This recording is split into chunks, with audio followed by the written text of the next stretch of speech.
여러분과 함께 나눌 말씀은 계시록입니다. 계시록 22장 1절에서 5절까지입니다. 계시록 마지막 장이죠. 저하고 한 절씩 교독하고 마지막 끝절만 합독하겠습니다. 네, 제가 먼저 읽습니다. 천사는 또 수정과 같이 빛나는 생명수의 강을 내게 보여주었습니다. 그 강은 하나님의 보좌와 어린 양의 보좌로부터 흘러나와서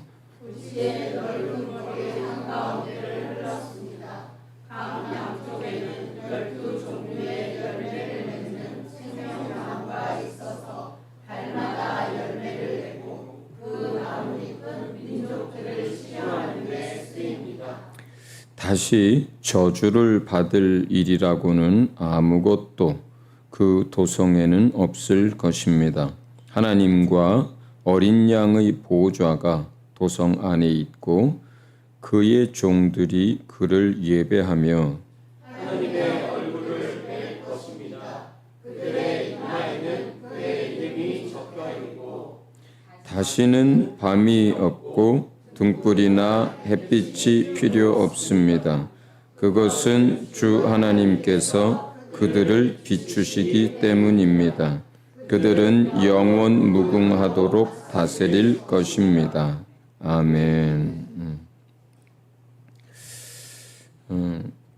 4절 같은 경우는 지금 다른 번역본에는 특히 개역개정 같은 경우는 이렇게 번역이 되어 있습니다. 제가 그건 한번 읽어드리도록 하겠습니다.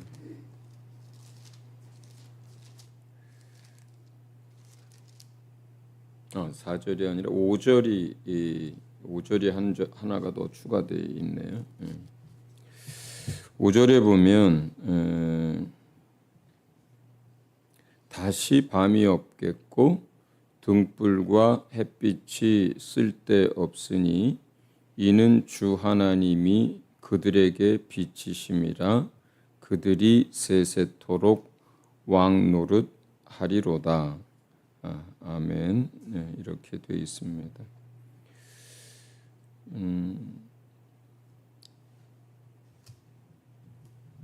지금 여기 이 5절에서 끝에 그들이라고 할 때 이 그들은 4절 3절 후반부에 그의 종들이 그를 예배하며 그 4절에 그들의 이마에는 그의 이름이 적혀 있고 요 구절에서 나오는 그들을 지칭하는 거예요. 그러니까 더 정확히 그의 종들을 말하는 거예요. 그리고 그 종들의 이마에는 하나님과 그 어린 양의 이름이 있고 그들이 5절 끝에 보면은 세세토록 왕노릇하게 되는 사람이란 뜻이에요. 자, 오늘은 여러분하고 천국 얘기를 좀 하려고 합니다. 지난주에 하도 머리를 많이 쓰면서 공부를 하셨기 때문에 오늘은 머리 안 쓰고 이제 그 말씀을 좀 듣는 시간을 갖고 싶습니다. 오늘 제가 좀 이렇게 아주 부지런한 사람이 아니다 보니까 무슨 일들을 할 때 코앞에 있는 것들을 맨날 이렇게 당일치기로 하는 습관들이 참 많습니다. 근데 제가 이게 오늘 어제 일이 아니고 중학교, 고등학교, 대학교 다닐 때도 날마다 이렇게 벼락치기 공부를 하던 습관을 환갑이 넘어서까지 바꾸질 못하고 여전히 그러고 있습니다. 요즘도 이제 제가 해외 사역을 나갔는데 이번 주도 금요일 날 제가 출국을 하거든요. 그러면 보통 이제 목요일 밤까지 뭘 합니다. 출국 전까지. 그러면 저희 아들이 아빠 또 그러시는군요. 뭐 아빠 다 했어요. 이런 얘기를 합니다. 그 지난주에 컨퍼런스를 하면서 이제 목요일 날 하고 금요일 쉬고 토요일 이렇게 했잖아요. 그 금요일 날 하루를 쉰다는 게 얼마나 좋은지 모르겠더라고요. 이어서 하면 너무 힘드니까, 그러니까 중간에 하루를 쉴 수 있다는 게 너무 좋더라고요. 그러면서 이제 주일 설교 준비를 한다고 하다가 못했어요. 그리고 이제 컨퍼런스를 마치고 어제 늦게 이제 집에 들어갔는데 이제 피곤하니까 이제 설교 준비를 안 하고 또 주님 말씀 주시겠지 하고 이제 잠을 잤는데 글쎄 그 다음 날 아침에 한 6시 좀 넘어서 7시 다 됐는데 이제 어쨌든 중간중간 이제 어떤 말씀을 해야 되나 자면서도 이제 그랬는데 내 마음에 갑자기 기쁨이 막 올라오는 거예요. 그래서 왜 여러분도 경험하실 거예요. 예수 믿는 사람들은 어느 날 갑자기 내 마음에 맞게 새물이 들어오는 것 같은, 그래서 이거 이렇게 기쁨이 이렇게 막 임하는 것 같은, 내 안에서 이렇게 막 좀 전까지 예를 들어서 어떤 게 눌려 있었어요. 좀 전까지 어떤 게 이제 어떤 그 문제가 해결이 안 돼 가지고 스트레스 받고 있었어. 그런데 어느 순간부터 마음에 내가 만들어낸 게 아니라 내 영혼에서부터 내 안에서부터 이렇게 샘물 같은 것, 또 어떤 희망 같은 것, 새로운 힘 같은 게 이렇게 올라오는 때가 있잖아요. 그러면서 천국에 대한 이야기를 오늘 하고 싶구나, 이제 이런 생각이 들었어요. 그렇게 든 것은 아까 얘기했던 것처럼 이제 머리 안 쓰는 이야기를 좀 하고 싶다. 그 다음에 위로받고 싶다. 우리 모두가 하나님께 이제 그런 마음이 이제 전날 저녁 늦게까지 내 안에 있었기 때문인 것 같습니다. 이 22장은 이제 새하늘과 새 땅에서의 이야기예요. 천년왕국 이야기도 아니고, 지금 여러분이 보는 이 하늘과 이 땅과 이 땅에 있는 만물들은 이미 다 사라져 버린 후의 이야기입니다. 모든 게 다 사라졌고 모든 것을 새롭게 창조하신 그 땅, 그 하늘에서의 이야기입니다. 그러니까 완전한 다 성취된 하나님 나라 이야기죠.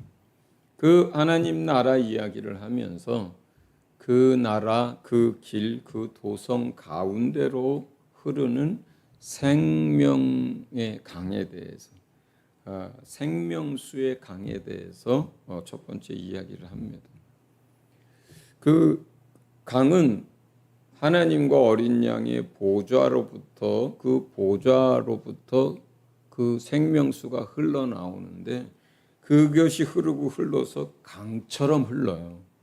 강이 되어버렸어요. 그런데 그 강 좌우에는 나무가 자라고 있는데 생명나무라고 부릅니다. 이 생명나무는 맨 처음 기록됐던 게 창세기에 보면 에덴 동산에서 아담과 하와가 범죄했을 때 나와요. 범죄하자마자 하나님이 급하게 제일 먼저 하신 행동이 뭐냐면 그 생명나무를 이렇게 접근하지 못하도록 막는 거였어요. 여러분, 불 나면은 뭐부터 할까요? 어떤 사람은 119부터 전화하고, 어떤 사람은 양동에다 물 떠다가 하고, 어떤 사람은 담요로 갔다가 막 이렇게 하고, 어떤 일이 일어났을 때 제일 먼저 아주 다급하게 하는 일이 있잖아요. 그죠? 하나님이 그 일을 한 거예요. 인류가 범죄하자마자 다급하게, 제일 먼저 급하게 한 일이 생명나무를 보호해서 범죄한 인류가 그 생명나무의 열매를 따먹지 못하게 하는 일이었어요. 어떻게 될까요? 그렇게 되면 죄를 가진 상태에서 죽지 않게 돼요. 죄를 가진 상태에서 죽지 않게 됩니다. 그 생명나무의 열매를 먹어버리면. 그렇게 되면 어떻게 돼요? 죄인의 상태로 영원히 살게 돼요. 그러면 하나님과 영원한 이별입니다. 그래서 급하게 생명나무를 불검으로 뭐 이런 걸로 해서 막아버렸어요. 사람이 죽음을 경험할 수 있는 상태이기 때문에 구원의 기회가 한번 주어지는 거거든요. 사람이 죽음을 경험할 수 있는 상태가 되어야 내가 죽을 걸 예수님이 대신 죽는 대속이 가능한 거거든요. 그런데 우리가 죽지 않는 상태가 돼. 죄인으로서. 그렇게 되면 영원한 절망이에요. 예수님이 와서 다시 뭐 죽으시고 부활해도 상관이 없어요. 우리가 영원히 죽지 않는 죄인의 상태이기 때문에. 우리가 죽어야 다시 사는 거거든요. 근데 우리가 죽은 게 아니라 예수 안에서 함께 대신 죽고 우리가 예수 안에 들어가서 영원한 생명을 얻게 된 거예요. 그래서 생명나무의 이야기가 창세기에 인류가 범죄할 때 제일 먼저 나옵니다. 제일 먼저 나옵니다. 그리고 마지막 계시록 끝장 22장에 이 생명나무의 이야기가 마지막에 또 나오는 거죠. 물론 그 전에도 생명나무 이야기는 여러 차례 나옵니다. 근데 이 생명나무는 이제 달마다 12가지의 열매를 맺습니다. 그게 어떤 열매냐? 제가 아직 안 먹어봐서 잘 몰라요. 어떤 맛을 가지고 있고 어떤 효력이 있고 어떤 색깔이고 어떤 건지 잘 몰라요. 그런데 중요한 건 뭐냐면 그 생명나무에서 나는 그 열매를 천국 들어갔을 때 여러분이 즐겨 먹게 될 거예요. 즐겨 먹게 될 거예요. 우리가 7교회 이야기가 나오잖아요. 계시록에. 그 처음에 시작할 때 그 첫 교회가 에베소 교회 이야기를 하거든요. 근데 에베소 교회 성도들 그에게 쭉 얘기하면서 이기는 자에게는 너희가 하나님의 낙원에서 뭘 주어서 먹게 한다? 생명나무의 열매를 주어서 먹게 한다. 그래요. 그러니까 성도들이 하나님 나라 들어갔을 때 다양한 과일이 있을 것 같아요. 저는 뭐 그것만 있을 것 같지 않아요. 우리가 오늘 아침에 제가 집사람이 쿠팡에서 사준 복숭아를 아주 맛있게 먹었는데, 복숭아도 있을 거고 또 즐겨 먹는 사과도 있을 거고 맛있는 딸기도 있을 거고 이 땅에서보다 더 맛있는 과일들. 더더군다나 거기 농약 안 쳐도 될 거예요. 아주 좋은 무농약에 아주 그런 좋은 맛있는 것들이 있을 거예요. 그런데 그 중에서도 특별히 생명나무라는 게 또 있는 거예요. 목사님이 가보셨어요? 왜냐하면 낙원을 생각하면 돼요. 에덴 동산의 낙원에 생명나무만 있었던 게 아닌 거예요. 거기에는 온갖 과실들이 있었거든요. 그렇죠? 온갖 과실들이 있었어요. 그래서 그 과실들을 맛있게 먹으면서 아담과 하와가 자기야 그러면서 살았던 거예요. 그러니까 우리가 이 다음에 하나님 나라 가면 거기에는 여러분이 좋아하는 과일도 많고 또 새로운 이제 이쁜 꽃들이며 또 생물들도 있을 겁니다. 그러나 지금 이 땅에 있는 생물들, 이 땅에 있는 모든 살아 숨쉬는 것들, 하늘과 땅, 이 모든 것들은 전부 사라지고 모든 것을 새롭게 한 땅이에요. 다시 만드신 땅이에요. 가능할까요? 이 땅과 이 하늘도 만드신 분이 하나님이신데 새로운 하늘과 새 땅을 왜 하나님이 다시 못 만들겠어요? 너무나 당연한 거죠. 그렇죠? 지금 있는 모든 것을 하나님이 만드셨잖아요. 그러니까 다시 새롭게 만드는 것들 당연히 가능하죠. 당연히 가능합니다. 그러니까 그 땅에는 생명나무의 열매가 있어서 여러분은 생명나무의 열매를 이제 또한 먹으면서 살 것이고 또 거기에는 또 하나님이 새롭게 창조하신 아름다운 또 꽃들과 또 만물과 또 아름다운 많은 이제 생물들이 있을 것입니다. 그 생명나무의 열매는 구원 얻은 하나님의 자녀들이 먹고 그 잎사귀는 만물들 가운데 상처가 나거나 또 다치거나 했을 때 그 잎사귀는 귀한 약재가 되어서 그 잎사귀를 바르면 다 낫는 그런 귀한 약재로 쓰이는 나무가 생명나무입니다.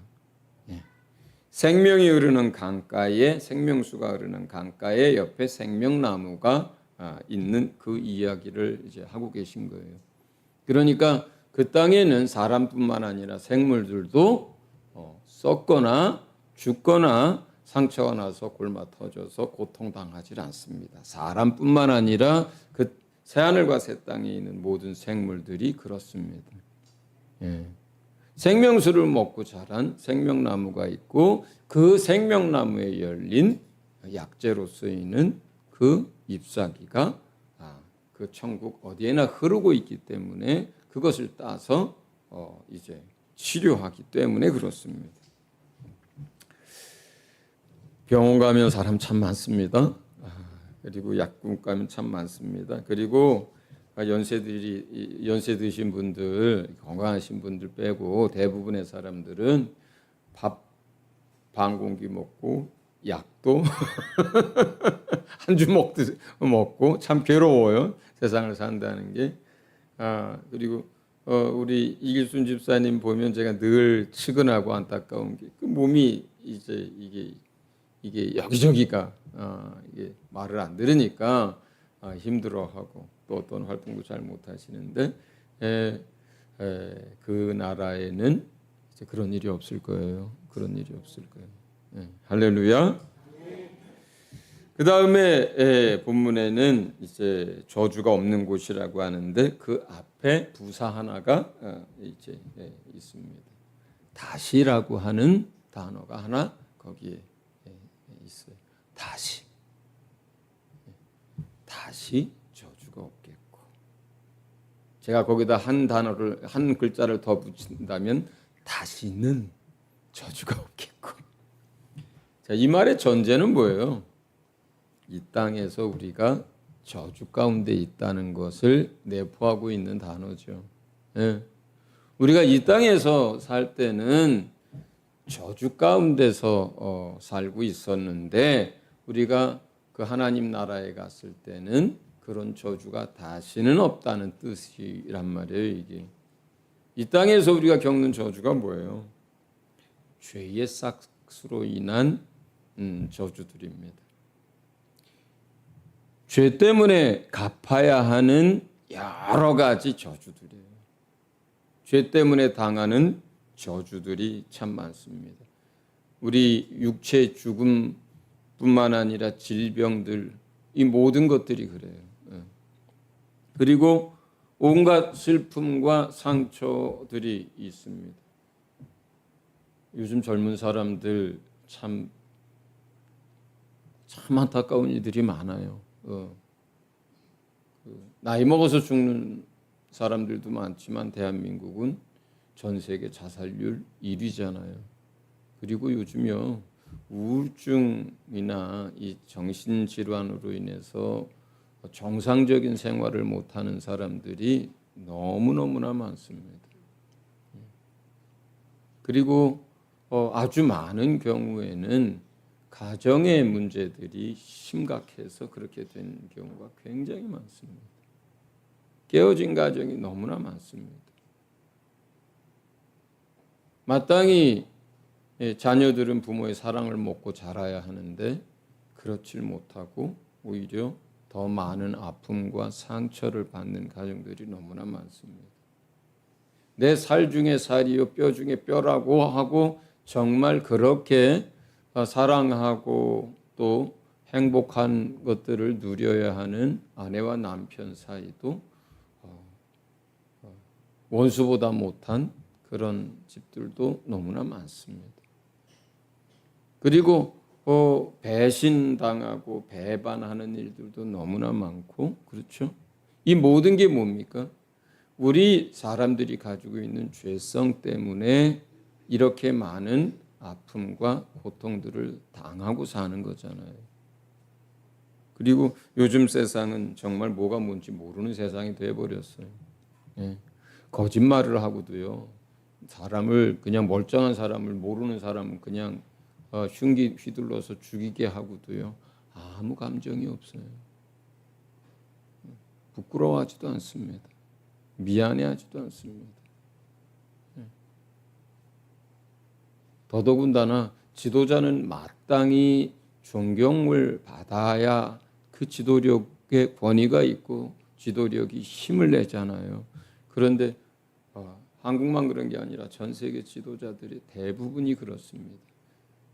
일반 백성들보다 못한 상식, 일반 국민들보다 못한 문화의식, 일반 국민들보다 못한 도덕의식, 거짓말 얼마나 많이 하는지 몰라요. 과장된 말 얼마나 많이 하는지 몰라요.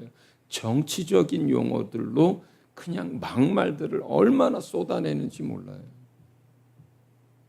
이 모든 게 다 뭐예요? 그렇게 해서 그냥 그 인간이 가지고 있는 탐욕, 인간이 막 그 사람들 짓밟고 누리려고 하는 그런 쾌락들, 이런 거로 인해서 세상에 얼마나 살기가 힘듭니까? 하나님이 세상에 주는 곡식, 양, 그 다음에 먹을 수 있는 식량, 이런 모든 것들은 사실은 인간의 숫자의 100%, 200%를 줍니다. 그런데 그것들이 나뉘어지질 않고 어느 집 창고에서는 썩고 있고 어느 동네에서는 굶어 죽고 있고,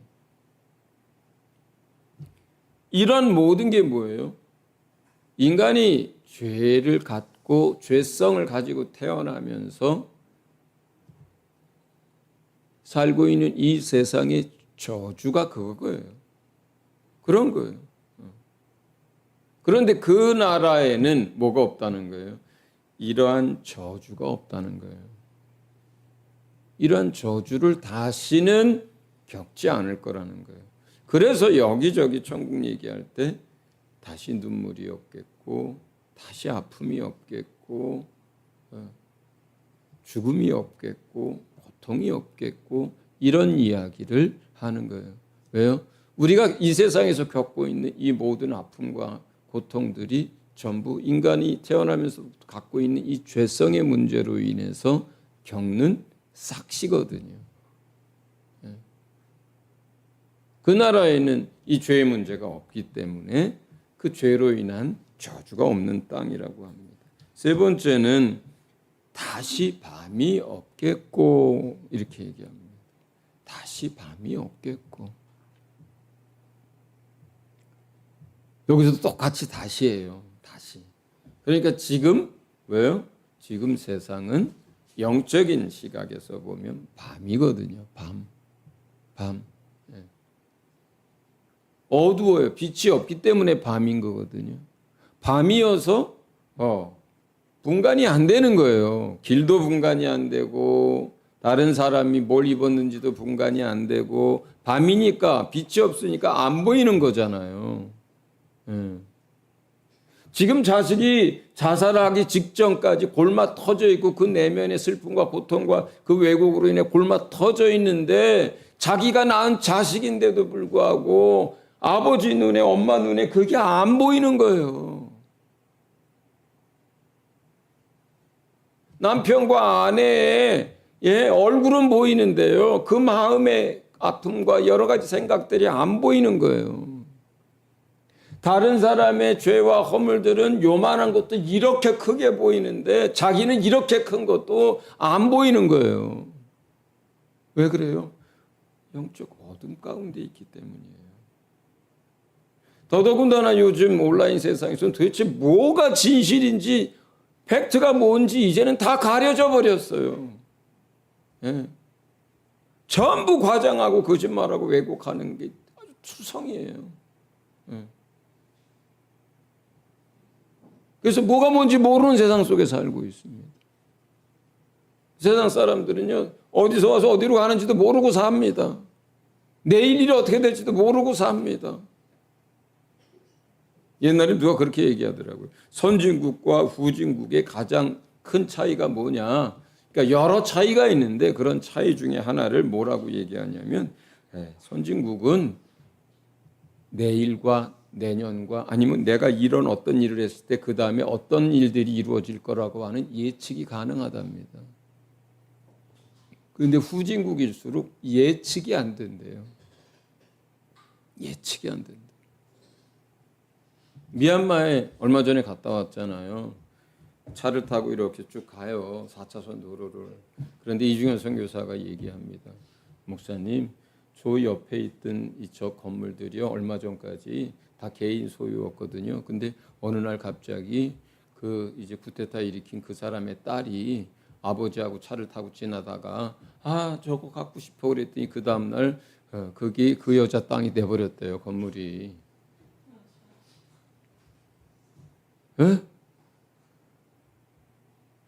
땅 뺏기는 거 수두룩하게 일어납니다. 어느 날 그냥 국가 가져가 버려요. 그 나라만 그런 게 아니라 타지키스탄에서 똑같아요. 우리 최원석 선교사님 맨날 그 얘기. 그분이 돈 주고 사고 그분이 거기다 건물 짓고 그분이 거기서 양어장도 하고 뭐도 하고 다 하는 땅이거든요. 그런데 그걸 뺏어갑니다. 그 먼저 있었던 그 선교센터 교회 엄청 커요. 학교였던 거거든요. 그냥 법으로 뺏어가겠다고 해서 소송했거든요. 최 선교사님 이겼어요. 법원에서 소송해가지고 대법원까지 가가지고. 근데 그냥 뺏어갔어요. 국가에서 가져간다 그래가지고 소송을 했다고요. 1차, 2차, 3차에서 대법원까지 다 승소를 했어요. 그런데 그냥 가져가 버렸어요. 보상도 안 해주고. 네. 세상이 그렇고요. 밤이기 때문에 그런 일들이 일어날 뿐만 아니라 내일 일을 알지 못하고 그래서 사람들이 두려워하고 염려하는 거예요. 그런데 그 나라에 가면 밤이 없어요. 해도 필요 없고 달도 필요 없다 그래요. 하나님의 영광이 어린 양의 빛이 그 하나님의 나라를 환하게 비출 것이기 때문에 억울한 일이 안 생기죠. 그죠? 오해하는 일들이 안 생길 거예요. 그죠? 깨어지는 일들이 안 생길 거예요. 그렇죠? 그 모든 것들이 다 어둠 가운데 있기 때문에 오해도 하는 거고 깨어지는 거고 예측이 안 돼서 두려워하고 이런 것들이에요. 전부. 그런데 그 나라에 가면 모든 것들이 아름다울 뿐만 아니라 투명하고 또 정직한 사람들이 살고 그리고 나눔이 있고 자, 그 다음에 네 번째 이제 마지막으로 사실 오늘 이 이야기가 어떤 면에서는 제가 정말 하고 싶은 이야기입니다. 3절에서 말하는 하나님의 종들 4절에서 얘기하는 그 사람들 이마에 하나님과 어린 양의 이름이 쓰여진 5절에서 말하는 영원히 왕노릇하리라 하는 이 사람들이요. 근데요 여기에서 이 사람들이 누구냐면요 하나님의 종들을 말해요. 하나님 나라에는 계시록에 보면 셀 수 없는 흰 옷을 입은 많은 무리들이라고 기록되어 있어요. 그러니까 하나님 나라에 가면은 정말 주의 은혜로 구원을 얻은 하나님의 자녀들, 하나님의 백성들이 셀 수조차 없이 많아요. 예수님 오시기 전에도 그리스도를 기다리고 또 하나님을 믿으면서 살던 사람들이 예수님의 보혈의 공로를 이제 입어서 그들도 구원을 얻습니다. 그 다음에 예수님 부활 승천 이후에 수많은 사람들 예수님을 믿고 주의 은혜로 구원 얻을 사람들이 다 하나님 나라의 백성에 들어갑니다. 대부분 들어갑니다. 그러니까 계시록에서는 흰옷을 입은 흰옷이라는 게 뭐겠어요? 예수 그리스도의 공로로 그 의를 입었다는 표현이거든요. 그러니까 그 흰옷을 입은 무리가 그런데 뭐라 그래? 셀 수조차도 없이 많다 그래요. 셀 수도 없이 많다 그래요. 그렇게 많은 사람들이 어디에 가요? 하나님 나라에 갑니다. 할렐루야. 그런데 그들을 모두 지칭하는 단어가 아니에요. 여기에서 말하는 하나님의 종들이라고 하는 것은.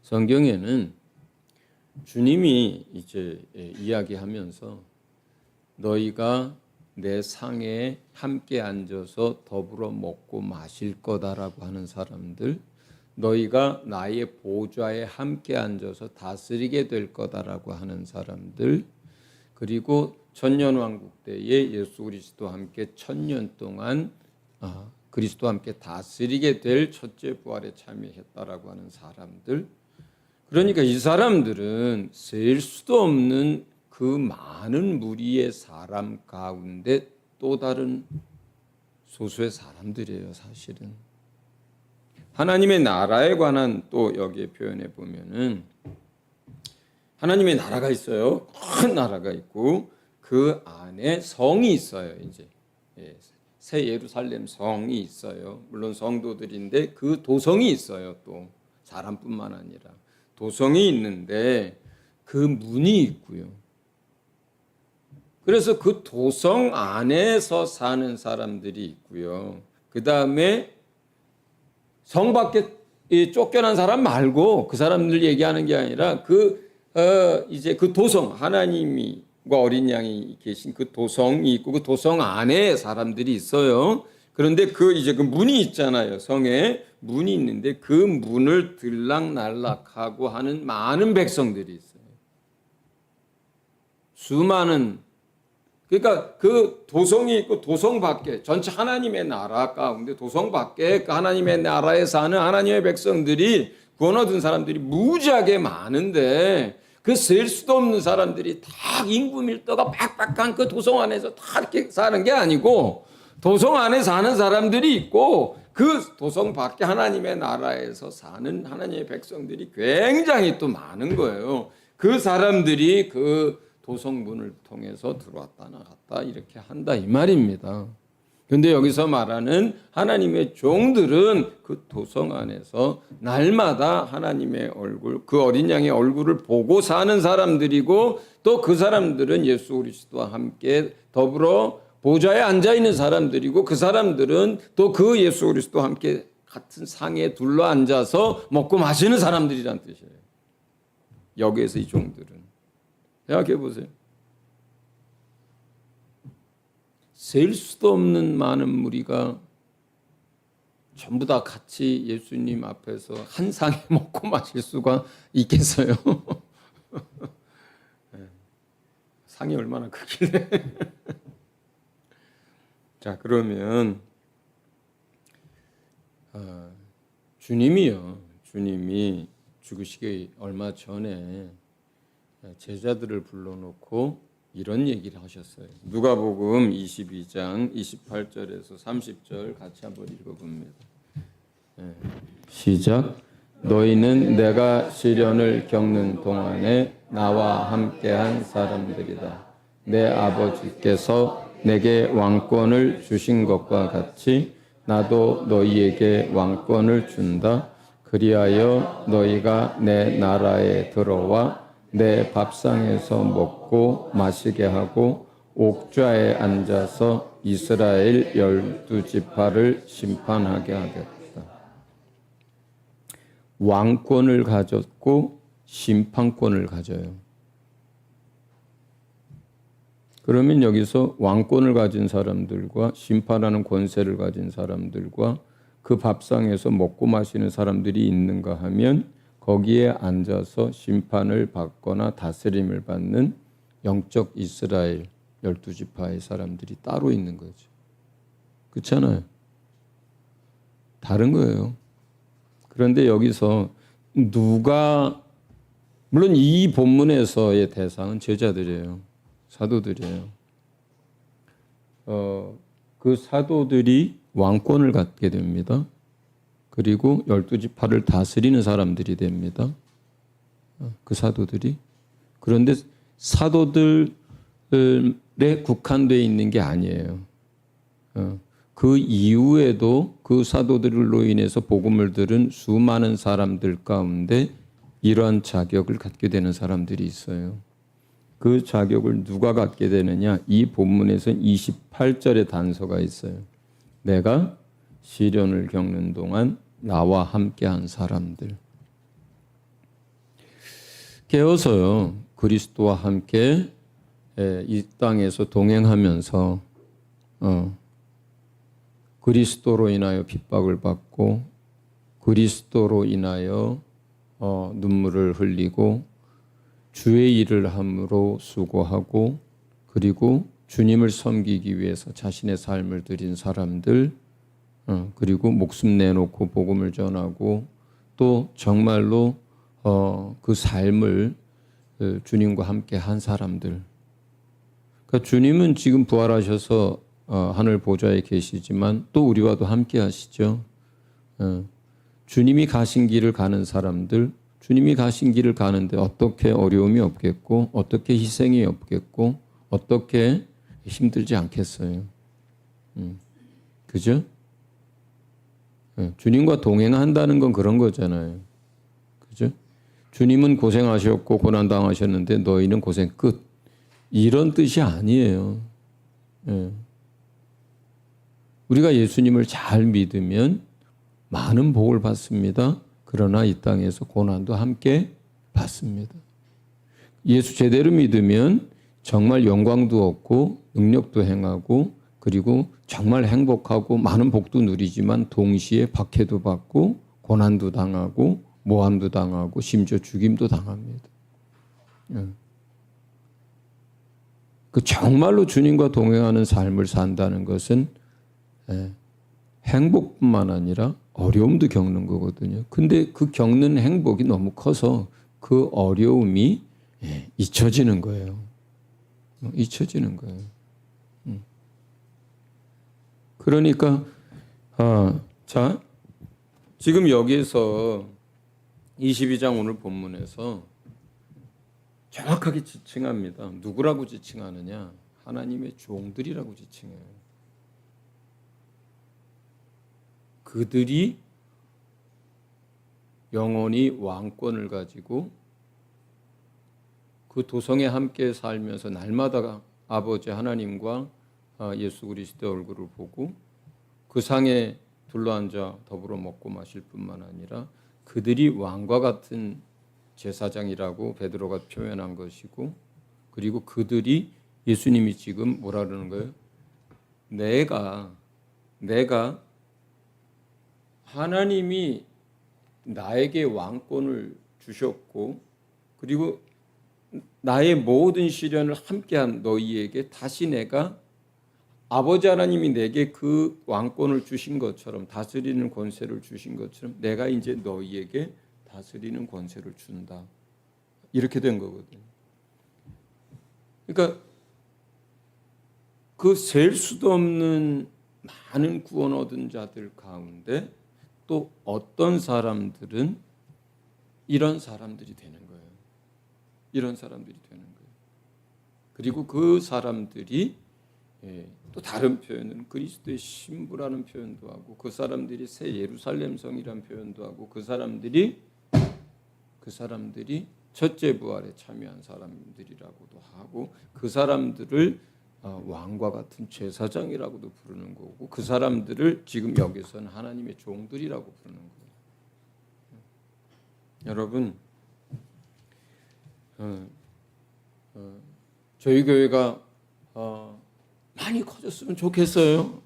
100명, 300명, 500명, 1000명 이렇게 커지면 좋겠습니다. 그러나 제가 그것보다 더 바라는 것이 있습니다. 그것은 여기에 30명이 앉아있든 50명이 앉아있든 그 30명, 그 50명은 전부 여기에서 말하는 하나님의 종들이 되기를 바라요. 여기에 계신 분들이 전부 예수님과 그 상에 둘러앉아 먹고 마시고 날마다 예수님을 얼굴로 맞대어 보고 여러분들이 영적 이스라엘 12지파를 말하는 거예요. 여기서는 육적 12지파를 말하는 게 아니고 그 하나님 나라에서 그들을 다스리고 그들에게 어떤 일들이 있을 때 재판해주고 판결해주고 분간해주고 지도해주는 사람들 그리고 그들을 다스리는 그런 사람들이 서진 교회는 다 됐으면 좋겠습니다. 그러려면 어떻게 해야겠습니까? 깨어 있으셔야 되죠. 성경에 많은 표현도 있습니다. 그러려면 어떻게 해야 되겠습니까? 주님 사랑하는 사람이어야죠. 그러려면 어떻게 해야 합니까? 주님과 늘 같이 동행해야 되겠죠. 그러려면 어떻게 하겠습니까? 그런 사람들은 성령 충만한 사람이 되어야겠죠. 네? 여기에서의 표현대로라면 어떻게 됩니까? 누가복음에서 주님과 모든 걸 같이 하는 사람들이 되어야 합니다. 기쁨도 주님과 같이 하고 어려운 일도 주님과 같이 겪고 영광도 주님과 같이 얻고 고난도 주님 때문에 같이 겪어야만 합니다. 예. 그러나 여러분 주님은 우리에게 얘기합니다. 내가 이기었다. 그래서 염려하지 마라. 그리고 너희도 넉넉히 이겨낼 거다라고 얘기해요. 그만큼 우리가 당하는 어려움이나 수고나 흘리는 땀보다 눈물보다 주님 주시는 축복과 그 평안과 또 그 누리게 하시는 놀라운 것들이 훨씬 더 크기 때문에 그렇습니다. 이거는 희생에 대한 요구가 아니에요. 주님과 함께하면 그리 된다는 거예요. 할렐루야. 네, 그래서 여러분 모두가 세세토록 왕노릇 하시기를 예수 이름으로 축원을 드립니다. 네.